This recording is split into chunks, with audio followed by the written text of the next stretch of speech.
The subject is trio in spiritual progress. When people want to establish themselves in the grandeur of spiritual excellence, they will have before themselves the three schools of approach or avenue. And they are non-attributional supra-psychic subjectivization, second, non-attributional supra-psychic external faculty, and third, non-attributional supra-psychic pointedness. Now let us see how one is to utilize these three avenues of progress. Regarding the first one, that is non-attributional supra-psychic subjectivization, the Shastra says, Satyam Jnanam Anantam Brahma. First you must know what is a Shastra. Sashanat tarayet yastu sah Shastra parikirtita. That very entity of that very personality which liberates one by persuading one to follow the code of discipline and the code of do's and don'ts is known as Shastra. Shasanat tarayet yastu. Shasan means to persuade one to follow the path of blessedness. Here you have to apply the first theory, that is the non-attributional supra-psychic subjectivization. Why is it non-attributional? The jivas, the created beings, are under the bondages of different principles, of so many fetters. So the ideological goal or the culminating point of the path must be non-attributional, and at the same time must be supra-psychic in our arena of psychic and mental movements. We are under the bondage of three principles. The path may start from the physical or psychic level, but the culminating point must be supra-psychic. Otherwise, how can one go beyond the periphery of limitations? And the entity that is beyond the periphery of limitation is what? It is the cognitive faculty and nothing else. And that is why the Shastra says, Atma Jnanam Vidur Jnanam Jnana Jnanani Yanitu Tani Jnana Va Bhashani Sarasya Neva Bodhanat. To know oneself is the real knowledge, and all other knowledges are nothing but our bhasha, the umbra and penumbra of knowledge. They are not the real knowledge, and the Shastra says, Satyam Jnanam Anantam Brahma. Param Purush, the supreme goal, is the absolute truth, and he is infinite knowledge. The goal of that psycho-spiritual movement or path, the culminating point of that movement is Satyam. It is Jnanam Anantam, or infinite knowledge. What is Satyam? Satyam is the recognized status of veracity. Veracity, when it gets a recognized status, and when veracity functions within limitations or without limitations, it is just a link between the manifest universe and the non-manifest. And Jnanam Anantam Brahma, with the help of Satyam, one can reach the goal which is beyond the periphery of all bondages. But what is Jnanam? Satyam is non-attributional supra-psychic subjectivization. What is a subjectivization? Actually, knowledge means subjectivization. When there is something within or without, and when that something is converted into your own subject, into your own self, that is called proper knowledge or paragyan. And when this process of subjectivization is lacking, it is aparagyan. It is a agyan. So for the purpose of searching the supreme goal, not only satya but the process of subjectivization also must be there. Now, how can one subjectivize something else just to attain Brahma? Here you will see that subjectivization takes place only where some supra-psychic entity is your supreme goal. Otherwise, you would not be able to subjectivize anything. Here lies the defect of the first item. Now the second item, the second school of approach is the non-attributional supra-psychic external faculty. It is also non-attributional because the jivas are under so many bondages.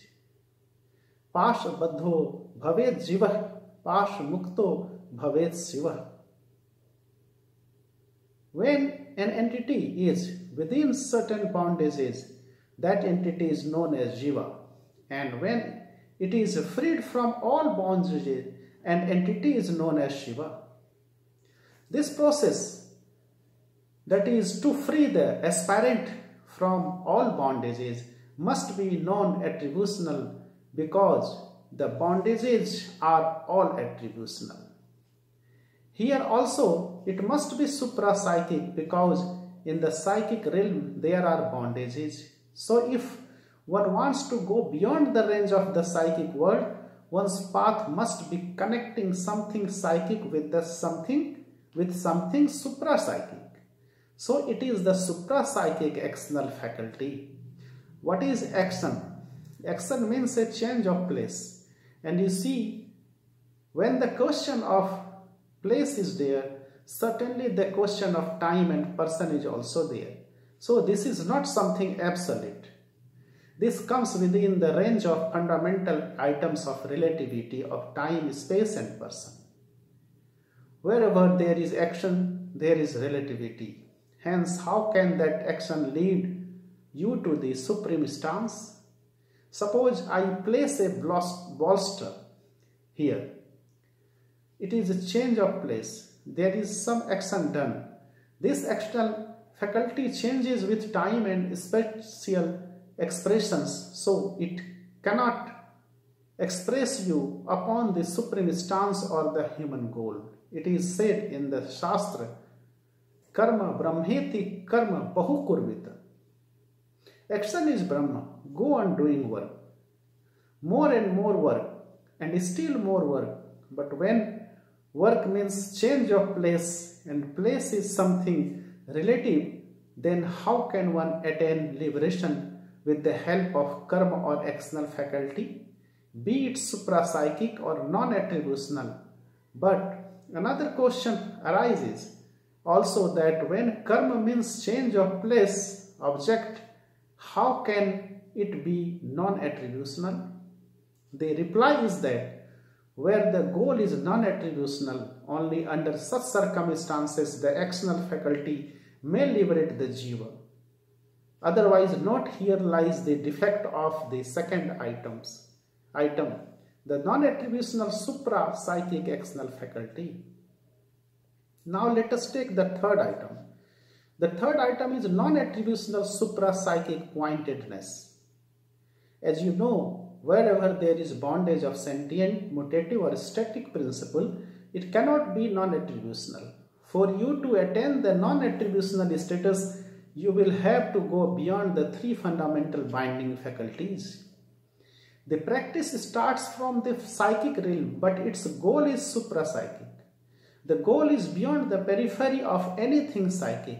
Pointedness, you are starting from something attributional and trying to go beyond the range of attributionality, beyond the range of anything psychic. How is it possible? When your pointedness is towards something mundane, that pointedness is not non-attributional. It is static attributional. When this pointedness is for something psychic, it is not non-attributional. It is psychic attributional, and even in the range of spirituality, when the goal is something concerning unit cognition, it is not something non-attributional. It is a unit cognitive attributional.